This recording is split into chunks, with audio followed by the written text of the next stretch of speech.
Mom, did you grab this turkey from the supermarket's clearance shelf? Jessica poked a piece of meat with her fork. Her eyebrows furrowed so tightly they could crush a fly. Next to her, Kevin, my so-called precious son-in-law, pretended to study the placemat, but the corner of his mouth couldn't help but twitch upward. My knuckles whitened as I gripped the knife and fork. Today was Thanksgiving. I'd started preparing 3 days in advance, waiting in line at the organic supermarket at 5 a.m. to buy this turkey, and I'd marinated it with 8 different spices. But in my daughter's eyes, it was worse than garbage. Jessica, don't be so harsh, I said, trying to keep my voice steady, but my heart felt like it was being squeezed in a vice, leaving me breathless. Across the table, my son Jason stared at his plate, prodding the mashed potatoes with his fork, saying nothing. He was always like this every time Jessica picked a fight with me. He'd hide like a coward. Harsh. Jessica set down her utensils, crossing her arms. The legs of her chair scraped against the floor. A shrill, grating sound. Mom, look at this house. There's peeling paint everywhere. The carpet's stained. I'm embarrassed to bring friends over. And that pension of yours? Can you stop asking us to manage it? We have our own lives to deal with. I looked up sharply, unable to believe my ears. This house was bought by my late husband and me. We'd lived here for 30 years. Every inch of it was filled with memories. And that pension? I'd worked my entire life to save that money. Since when did she get to tell me what to do? If you're watching this, subscribe and tell me where you're from. I know this is sudden, but let me ask you, have you ever had your own child say something that makes your blood run cold? It's worse than the bitterest winter frost. Jessica, this house is mine. My pension is mine. I don't need anyone to manage things for me, I said, standing up. The table jolted as I bumped it, and red wine spilled from my glass, spreading across the white tablecloth like a dark, bleeding wound. Yours? Jessica scoffed, pulling a piece of paper from her bag. Mom, take a look at this. Last week, you said you felt dizzy and asked me to run an errand at the bank, right? I took the liberty of submitting a house transfer application. You signed it, don't you remember? I stared at the paper. The signature was definitely mine, but I recalled Jessica saying it was just a routine bank form. I hadn't even read it properly. A cold chill crept up from my feet. I stumbled backward, hitting the cabinet behind me. The vase on top crashed to the floor, shattering into 100 pieces. You tricked me? My voice trembled, tears stinging my eyes. Jason finally looked up, but he couldn't meet my gaze. Mom, Jessica's just looking out for you, he mumbled. You're getting older. If the house is in her name, it'll be easier to handle things later. Looking out for me? I stared at the 2 children I'd loved and cared for my whole life, and suddenly they felt like strangers. You just want to steal my house. My money. Kevin spoke up then, his tone sickeningly sweet. Aunt Martha, that's not fair. We're just worried about you. What if something happens to you? Who'll take care of the house? What if someone scams you out of your pension? I don't need your worry, I screamed, grabbing a plate from the table and slamming it to the floor.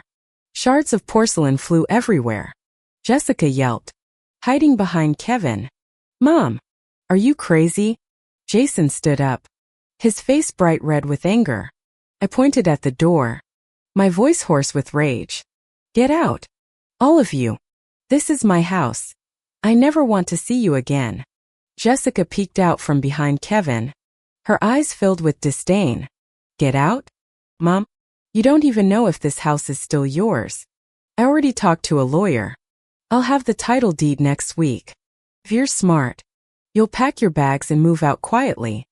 We might even find you a nice nursing home. If not, she didn't finish, but I knew exactly what she meant. I looked at the 3 people I'd once loved most in the world. Their faces were full of greed and coldness. My heart shattered into pieces. But I didn't cry. I didn't even get angry anymore. I just stared at them, my voice steady and sharp.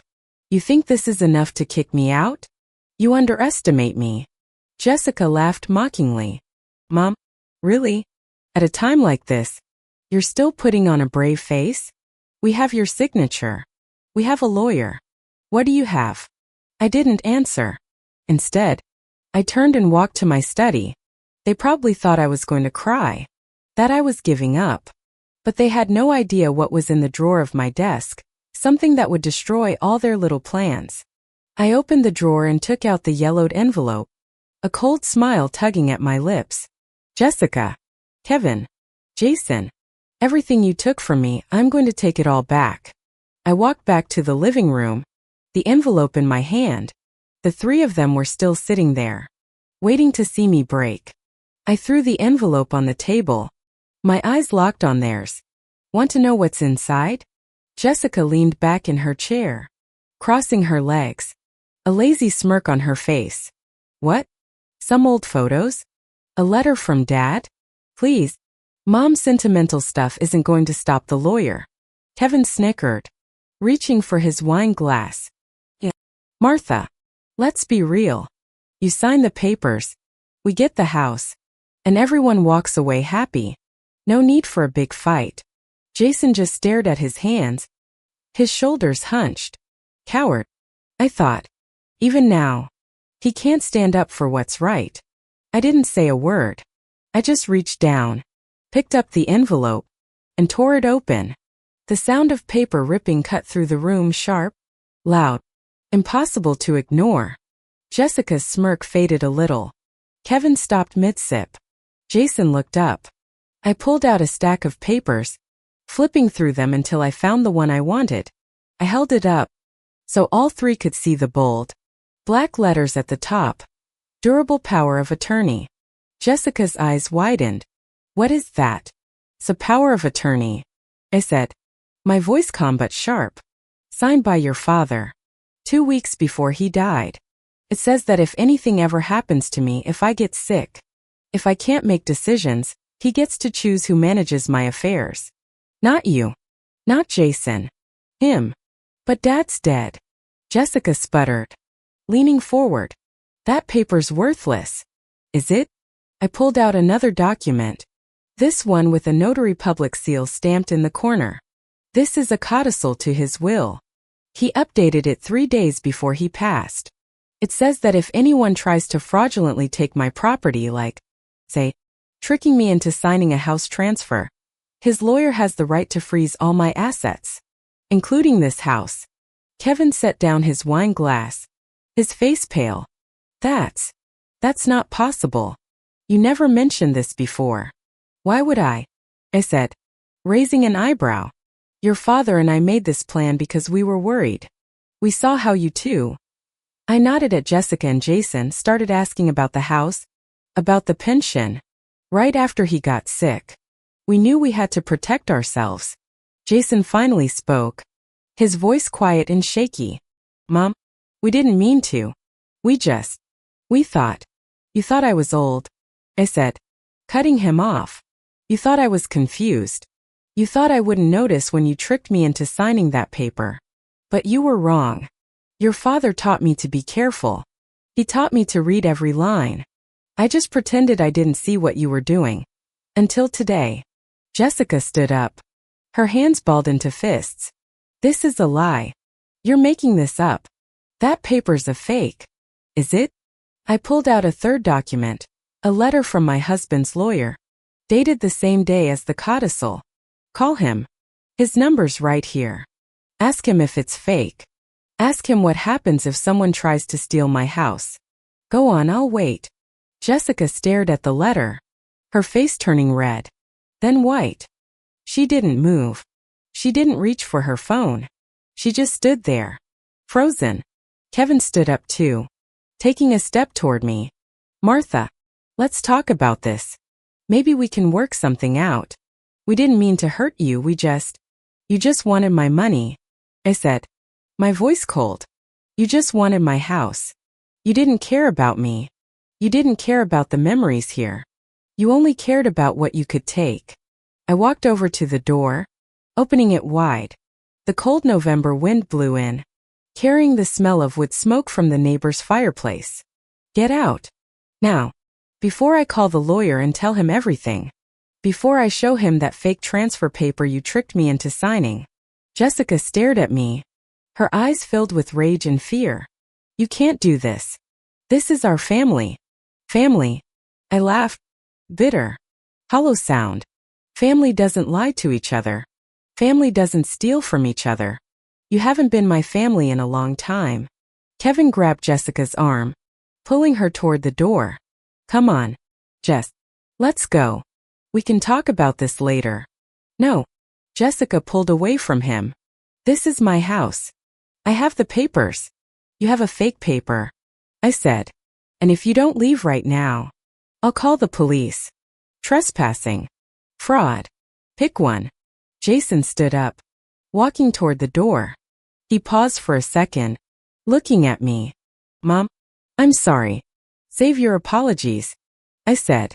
They don't mean anything to me anymore. He hung his head, walking out the door. Kevin followed, still trying to pull Jessica along. She fought him, screaming, This isn't over. You hear me?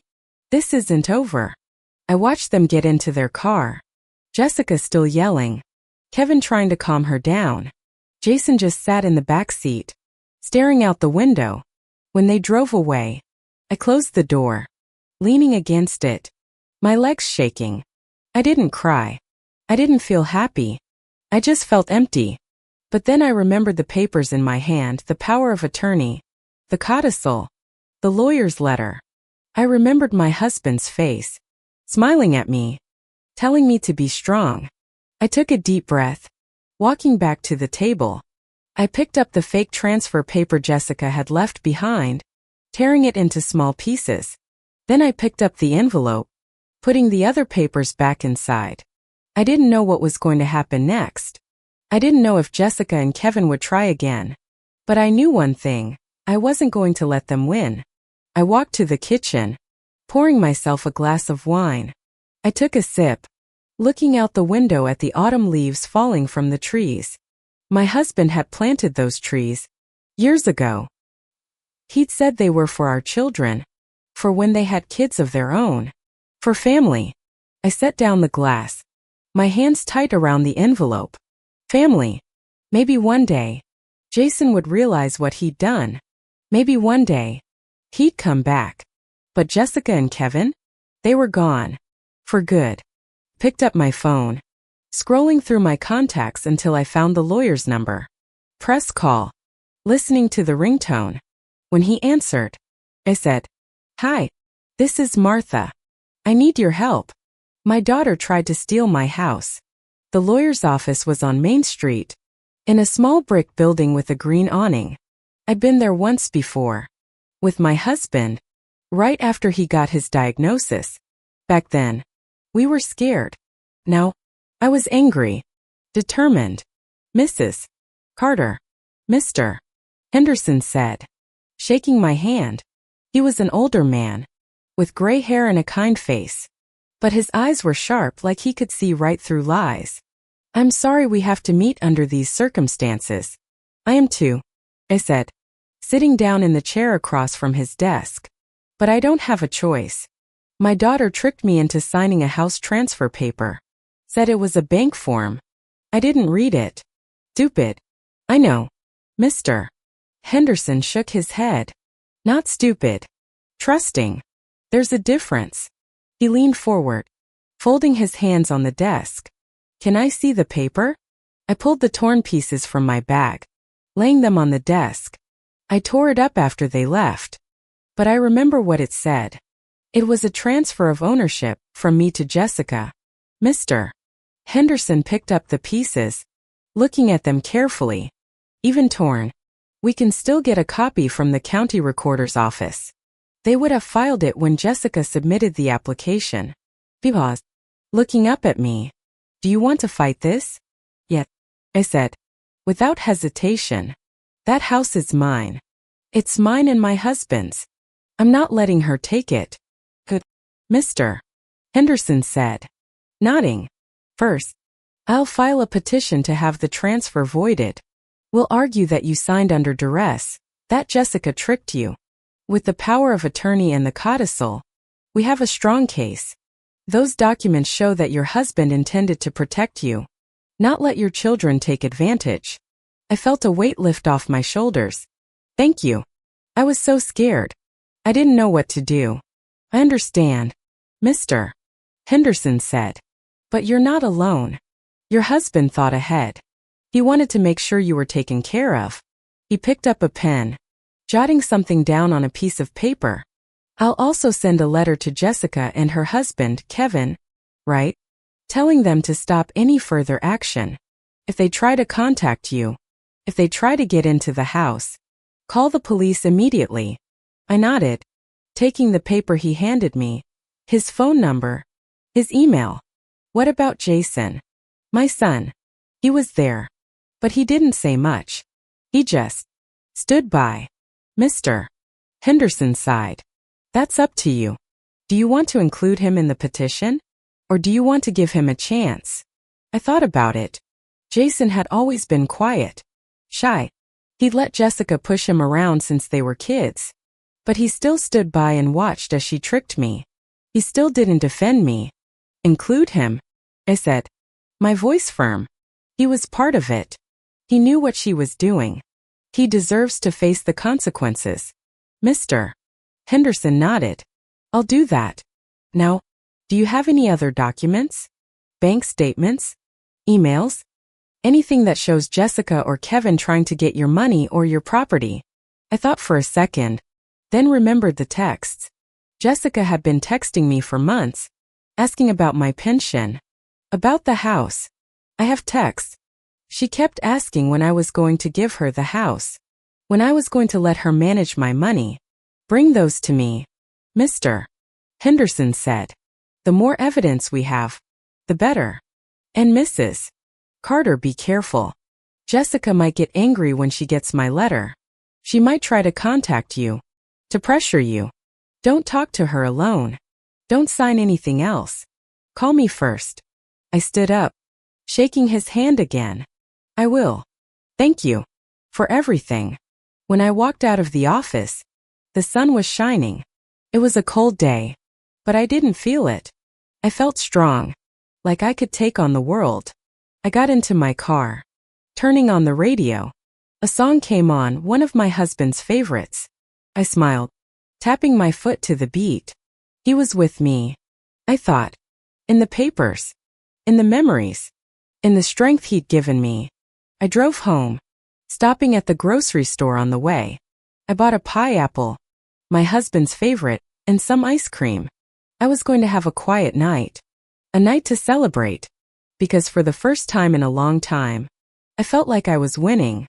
When I got home, there was a voicemail on my phone. It was Jessica. Her voice was shrill, angry. Mom, what did you do? Mr. Henderson called. He said you're trying to void the transfer. You can't do this. This is my house. I'm going to call the police. I deleted the voicemail, not listening to the rest. Let her yell. I thought. Let her threaten. She can't hurt me anymore. I put the pie in the oven, preheating it to 350 degrees. Then I sat down on the couch, picking up the envelope with the power of attorney and the codicil. I opened it, looking at my husband's handwriting. It was messy, like always, but full of love, full of care. I miss you, I whispered, tracing the familiar loops of his name. The oven timer dinged, pulling me back to the present. I stood up, brushing off my jeans, and walked to the kitchen. The pie smelled like cinnamon and nostalgia, like the Sundays we used to spend together. Him reading the paper while I pulled pies out of the oven. Cut a slice, blowing on it gently before taking a bite, sweet, warm, like a hug from the past. Just as I set the plate down, my phone buzzed. It was a text from Mrs. Higgins, my neighbor across the street. We'd been friends since I moved in. She'd babysat Jessica and Jason when they were little, and we'd swapped recipes and garden tips for years. Martha, you need to check next door. There's a post about you, real fishy stuff. My chest tightened. Next door was the neighborhood app, where everyone posted about lost cats, garage sales, and concerns about the block. I opened the app, and the first post made my hands shake. It was from a user named Concerned Family Member 1985. No profile pic, no real name. The title? Worried about an elderly neighbor on Oak Street. Is she safe? The text made my blood boil. My mother-in-law lives here. She's 60. But lately she's been confused, forgets to pay bills, mixes up dates, even yelled at her kids on Thanksgiving through a plate. 2. We've been trying to help manage her house and money, but she's pushing us away. I'm scared someone's taking advantage of her, or that she's sick and won't admit it. Has anyone else noticed odd behavior? It was Jessica. No doubt about it. She knew the neighborhood loved playing look out for each other. She was weaponizing that, making everyone think I was a frail, confused old lady who needed rescuing. Be her. I scrolled through the comments, and my stomach dropped. Mrs. Garcia from 2 doors down wrote, "Oh no. That's terrible. I saw her walking alone at dusk last week, seemed lost. Maybe we should talk to the HOA? Mr. Thompson, the retired teacher at the end of the street, added, I've heard raised voices from her house lately. Thought it was a family fight. But now? I slammed my phone on the counter. Jessica wasn't just after my house. She was trying to ruin my reputation, turn the people who knew me against me. But she forgot one thing, Mrs. Higgins wasn't just a neighbor. She was a bulldog when it came to her friends. I texted Mrs. Higgins back, it's Jessica. She's lying. I'm not confused. She tricked me into signing a house transfer. And now she's trying to make me look crazy. 30 seconds later, my phone pinged. I knew it. That girl always had a mean streak. Don't worry, I'm on it. I smiled, picking up my phone again. I wasn't going to let Jessica control the narrative. I tapped new post, my fingers flying, to Concerned Family Member 1985. I'm the elderly neighbor you're talking about. Let's set the record straight. I'm not confused. I'm not sick. Your mother-in-law line? Nice try. Jessica. You tricked me into signing a house transfer, said it was a bank form, then threatened to put me in a nursing home when I found out. On Thanksgiving, you insulted my cooking, my house, and my pension. I yelled because I was being robbed by the people I loved. The broken plate? I threw it because I was furious. If you have questions, ask me. Don't listen to lies. I hit post and held my breath. Within minutes, comments flooded in. Mrs. Higgins wrote, I've known Martha for 30 years. She's sharper than most people half her age. Jessica's been after that house since her dad died. Don't fall for this. Mrs. Lopez, who lived next to Mrs. Garcia, added, I heard that Thanksgiving fight. Jessica was the one screaming about her house. Martha was just defending herself. Even Mr. Thompson apologized. I'm sorry I jumped to conclusions. Martha, that was wrong of me. My shoulders relaxed. The neighborhood wasn't buying Jessica's act. They knew I didn't forget bills. Didn't get lost in my own street. Just then, my phone rang. It was Jason. I hesitated. Part of me didn't want to talk to him. Not after he stood by while Jessica lied to me. But I answered anyway. Mom. His voice was shaky, like he'd been crying. Did you see the next door post? I did. I said, my voice tight. Did you help her write it? No, I didn't. He rushed to say, Kevin told me about it this morning. Jessica said it'd convince the neighborhood you needed help. I told her it was a bad idea, but she didn't listen. Mom, I'm so sorry. I should have stopped her. I should have told the truth. I cut him off. Should have stood up for me when she tricked me into signing that paper. But you didn't. You let her walk all over me. There was silence on the other end. I know. I'm a coward. But please let me make it right. I'll talk to Mr. Henderson. I'll tell him everything about the transfer, about Jessica's lies. I'll testify if I have to. I closed my eyes.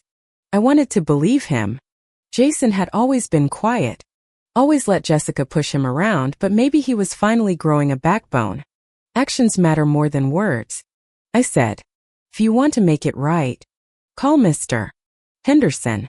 Tell him the truth. Then leave me alone. I need time. I will, he said. Promise. And Mom? I love you. I hung up without saying it back. I wasn't ready, not yet. The next morning, I drove to Mr.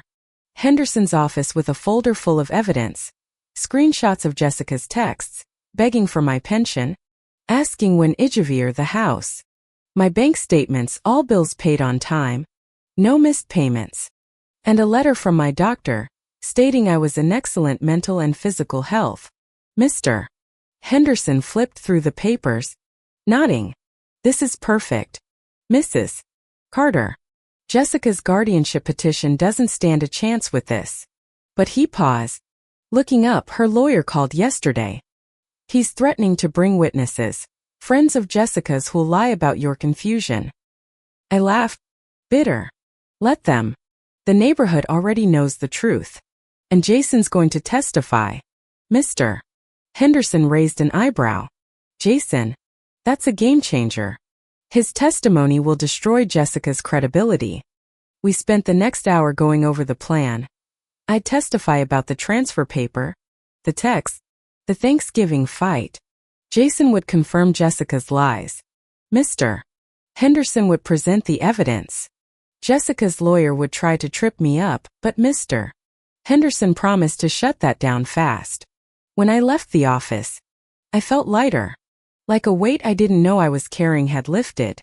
I stopped at the grocery store to buy ingredients for meatloaf, my husband's favorite, and as I walked down the aisle, Mrs. Higgins waved at me from across the way. Heard you took care of that next door mess. She called. Good for you. I waved back, smiling. For the first time in weeks, I didn't feel like I was fighting alone. That night, Jessica called. I considered not answering, but curiosity got the better of me. Mom, she said, her voice sharp as a knife. You think posting on Nextdoor makes you look good? You look crazy. Everyone's talking about it. Everyone's talking about you, lying about your own mother to steal her house. I said, save your breath. Jessica, the lawyer's already filed to void the transfer. And Jason's testifying against you. There was a pause. Then a scream. He wouldn't. He's my brother. He's my son. I said. And he's finally doing the right thing. I hung up before she could yell more. I didn't need to hear her excuses. The day of the court hearing arrived too fast. I wore the navy blue dress I'd worn to my husband's funeral. It made me feel close to him, like he was sitting next to me. Mrs. Higgins drove me, and when we pulled up to the courthouse, I saw Mr. Carter, the retired cop from down the street, Mrs. Lopez, and even Lisa, a new neighbor 2024 from next door, waiting outside. We're here for you, Lisa said, squeezing my hand. You've got this. Inside, the courtroom was small, with wooden benches and a judge's bench at the front. Jessica and Kevin sat in the front row, their lawyer next to them. Jason was sitting alone, his head down. When he saw me, he looked up, his eyes red, like he'd been crying. I nodded at him, a small, quiet gesture. The judge banged his gavel. This is the case of Jessica Carter versus Martha Carter. Carter, you're petitioning for guardianship of your mother, claiming she's incapable of managing her own affairs. Is that correct? Jessica's lawyer stood up, adjusting his tie. Yet, Your Honor, Mrs. Carter has shown signs of confusion, forgetting bills, aggressive behavior, inability to make decisions about her home. My client only wants to protect her. He held up photos of the broken vase from Thanksgiving, a fake unpaid bill. I later found out Jessica had forged it, and a statement from her friend, Sarah, who'd never even met me, claiming it seemed disoriented at a grocery store. The judge nodded, then looked at Mr. Henderson. Your response, Mr. Henderson? Mr. Henderson stood up, calm and confident. Your Honor, this petition is based on fraud. Mrs. Carter is mentally competent. Her bank statements prove she pays bills on time. Her doctor's letter confirms her health. And her neighbors are here to testify to her clarity. What's more, Carter tricked her mother into signing a house transfer paper, lied about its purpose, and threatened to put her in a nursing home when confronted. We have texts, witness testimony, and even Ms. Carter's own brother, Jason Carter, willing to confirm these facts. The courtroom went quiet. Jessica's face turned white. Kevin stared at his shoes. The judge looked at Jason. Mr. Carter, do you wish to testify? Jason stood up, his hands shaking. He walked to the stand, took the oath, and sat down. I was there on Thanksgiving, he said, his voice quiet but clear. Jessica tricked Mom into signing the transfer paper, said it was a bank form. She yelled at Mom, called her old and confused, threatened to put her in a home. Mom didn't lose it for no reason, she was scared. Jessica's lying about the confusion. Mom's fine. She's always been fine. Jessica screamed. You're lying. You agreed with us. The judge banged his gavel. Carter, control yourself, or I'll hold you in contempt. Jessica sat down, fuming. Kevin put his arm around her, but she pushed him away. Next, it was my turn. I walked to the stand, my hands tight but steady. The judge looked at me. Mrs. Carter, tell us about the house transfer. What happened? I took a deep breath. Jessica came to my house last month, said she needed to help me with a bank errand. She handed me a paper, said it was a routine form to update my account. I trusted her. I'm her mother. I signed it. Then on Thanksgiving, she told me it was a house transfer. She said the house was hers now, and if I didn't move out, she'd put me in a nursing home. I pulled out my phone, showing the judge screenshots of Jessica's texts. Mom, when are you gonna let me manage your pension? The house would be easier if it's in my name. You're too old to handle this alone. The judge frowned, looking at Jessica. Carter, do you have a response to these texts? Jessica's lawyer stood up. Your Honor, these texts are taken out of context. Context. Cut in. My voice loud enough to fill the room. What context makes I'll put you in a nursing home if you don't sign sound like love? What context makes tricking your mother into giving up her house sound like protection? The judge banged his gavel. Order. He turned to Jessica. Carter, your petition for guardianship is denied. There is no evidence, Mrs. Carter is incompetent. Only evidence you committed fraud to steal her property. The house transfer is void. I suggest you drop this matter immediately. If you pursue further action, I may consider charges of perjury. The courtroom erupted. Mrs. Higgins cheered. Mr. Carter clapped. Lisa waved at me. I looked at Jason. He was smiling, tears streaming down his face. Jessica stood up, screaming, "This isn't over. I'll appeal." Oh, her lawyer pulled her down. It's over. Jessica, we have no case. Kevin stood up, looking at me. Martha, I'm sorry. I shouldn't have gone along with this. I looked at him. Save your apologies. They don't mean anything. As I walked out of the courtroom, Mrs. Higgins and the others surrounded me, hugging me, telling me they were proud. Jason walked over, his head down. Mom, can we talk? Sometime. I thought about the years we'd had, the good times before Jessica turned him against me. Maybe, I said. Sometime. We walked out into the sunshine, and Mrs. Higgins linked her arm with mine. Want to get coffee? My treat. You deserve it. I smiled. I'd like that. As we walked to the coffee shop, my phone buzzed. It was a text from Jessica. I hate you. You ruined my life. I deleted it. She'd ruined her own life by lying, by stealing, by forgetting that family isn't about money or houses. It's about love. I took a sip of my coffee, looking out the window at the autumn leaves. My husband had planted those trees. He'd said they were for the future, for when our kids have kids. And we sit on the porch watching them play. I didn't know if Jessica would ever come around. I didn't know if Jason and I would fix things. But I knew one thing: I was home. My house, my life, my dignity, they were mine. And no one was ever going to take that from me again. If you're watching this, thanks for sticking with me. Maybe you've had to fight for what's yours, too, against someone you loved. If you have, tell me in the comments. And don't forget to subscribe next time. I'll tell you about how I fixed up the porch my husband built, and how Jason helped me plant new flowers. For now, though, I'm gonna go enjoy my pie and my life. Finally.